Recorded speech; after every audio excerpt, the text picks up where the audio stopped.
Hey there, friends and enemies, JoPaWrites here once again, and today I've got a brand new Tiny Tina's Wonderlands video for you guys, and this is going to be a double upload day because I have this game dropping Friday, and I cannot wait. I'm going to have lots of coverage about the game, and I wanted to get started early because I have a lot of people questioning what this game is all about, why they should be interested, all that kind of good stuff. So I wanted to go through some of the tips and tricks, some of the things to know, all that kind of good stuff about Tiny Tina's Wonderlands before you decide to pick it up. Anyway, if you enjoyed the video, hit that like button, make sure to subscribe to the channel. Helps me out tremendously and shows you want to see more Tiny Tina's Wonderlands content from me because I am going to be dropping it whether you like it or not. So hopefully you do enjoy it. Anyway, going into the guide, I wanted to talk about what's going to separate Tiny Tina's Wonderlands from a traditional Borderlands game and the things that everyone should be looking forward to. There are classes instead of specific characters to play, which is definitely unique. And we'll go over the classes. Maybe I'll make a full video on why you should pick certain classes. But the best part about this is you can actually pick multiple classes. You pick two of them and decide how to kind of change up your hero to fit your specific playstyle. Now, these classes are really cool. They are based off of archetypes from Dungeons and Dragons and traditional RPG games. So that also separates Wonderlands from Borderlands games. So I do like that a lot. I think it's going to add a bit of variety to what the game normally provides. We've got Berserker, Clawbringer, Graveborn, Spellshot, Spore Warden, or Stabbomancer. So you've got like traditional rogue characters, you've got casters, you've got a Berserker, which is probably like a melee character, all that kind of good stuff. And mixing and match it, I think, is going to be absolutely huge, especially for someone like me whose favorite part of games like Borderlands, like Destiny, is to make builds. If I can make a cool build, if I can make the character feel like my own, I'm all for it. Sometimes in games like Borderlands 3, at times it felt like you were kind of pigeonholed into, okay, this is the best way to make this character. There's really no other good options. You can't really combine classes or subclasses or whatever like you can in Tiny Tina's Wonderlands. And so that is really cool. I like that a lot. You're definitely going to want to look at the action skills, all of that kind of good stuff. They're going to have the biggest impact on your moment-to-moment gameplay. So basically, these are going to be your ultimate abilities, your big one hits, like where you clear the battlefield, all that kind of good stuff. And hopefully the game leans heavy into those, because I do want the game to be more focused on the spells and the abilities more so than just the gunplay, because we see in some of the Borderlands games that the gunplay is like the king, and I feel like in a game like Tiny Tina's Wonderlands it's going to be flipped on its head, hopefully, because I think that'll really have a huge impact. So primary and secondary classes to fit whatever you want to do. Now, spellcasting. If you didn't know, there's no grenades in Tiny Tina's Wonderlands. Instead, there's spells, which is really cool. I think it adds a unique flair. It also means that you can, again, customize your character in a way that you haven't been able to do in the past. And it's going to be separate from your action skill. They can do fireball, magic missile, standard D&D type spells, as well as other options that I think are probably going to be pretty awesome. I wonder how you'll upgrade them, find the perfect spell to fit your build as well. So all of that sounds really, really awesome. I love that. Obviously, we're going to have your character creator to customize your character. Again, in the past, in other Borderlands games, you have a main character, and that's what they look like. You can get skins and stuff for them, but not as much customization as you will have in Wonderlands for sure. And then melee attacks. So hopefully another option where Borderlands is not always the best is having melee combat options. If I want to be a melee focused player, melee build, all that kind of stuff, that's sometimes available, but not for every character, not for every class. So having that as an option, I feel like will be huge. And they've shown off some of the various melee weapons so far, and they look awesome. Same thing with the actual weapons.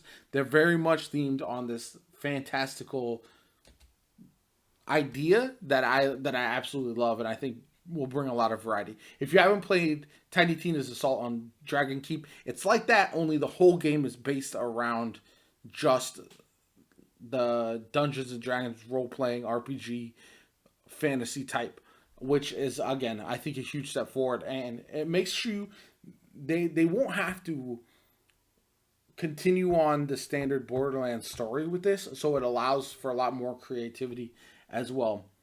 Then there's Overworld, which is going to be where you're going to go. Again, there's going to be lots of probably funny hints, and like the soda can here, lots of things that are going to be great, and probably a little bit over the top.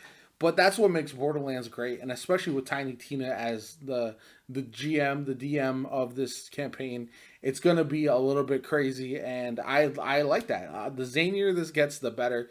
Borderlands thrives when it goes big, it goes crazy, and it doesn't get too watered down. So I feel like that's gonna be awesome, and it'll be interesting to see how they do the map as far as like open world type, how linear it is. Not necessarily full open world, but you know what I'm saying, how you can travel from place to place, how you can complete levels and all that kind of good stuff, how straightforward that's going to be. Because I know, obviously, your Borderlands games has these maps you can explore, but they're all sectioned off by location, by planet, basically, that you go to. So it'll be interesting to see how the Overlands the Wonderlands overworld map does proceed with that.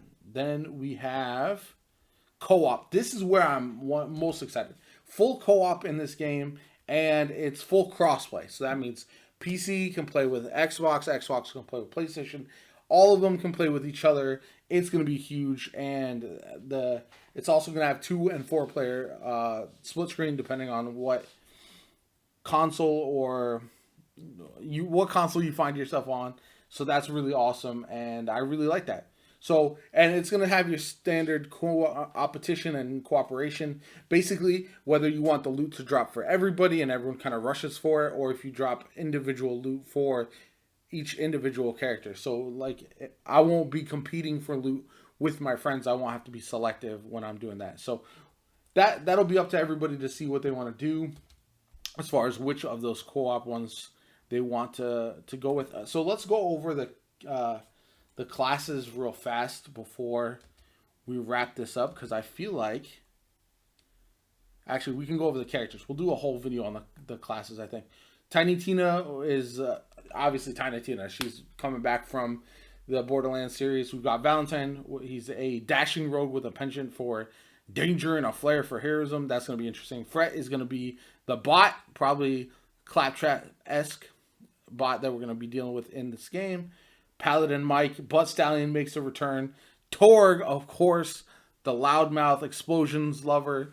That's awesome. Love to see that. So some new characters for sure, but also some old favorites as well. I like that blend for a lot. Like, I think that's the way to go for sure.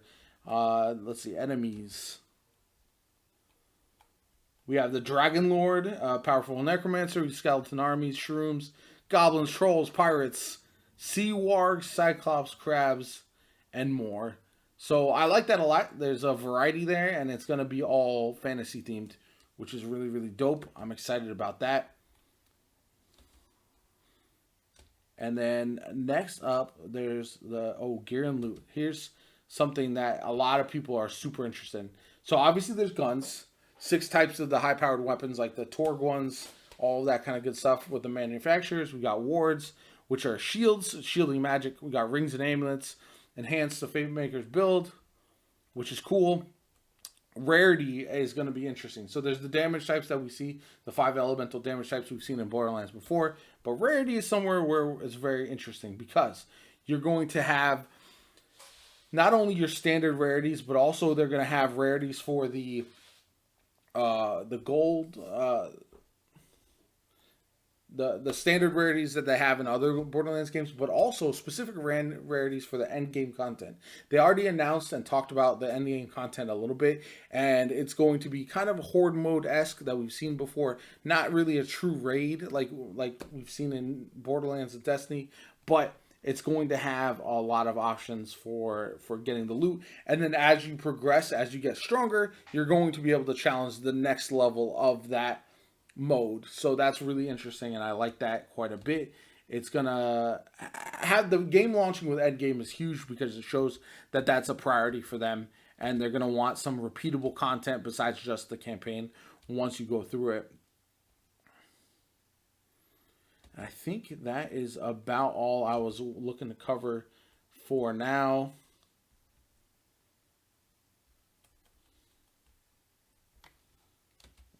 make sure I didn't miss anything. But yeah, overall, so there's a fire, frost, lightning, poison, and dark magic. So they're a little bit different from what we've seen in Borderlands traditionally.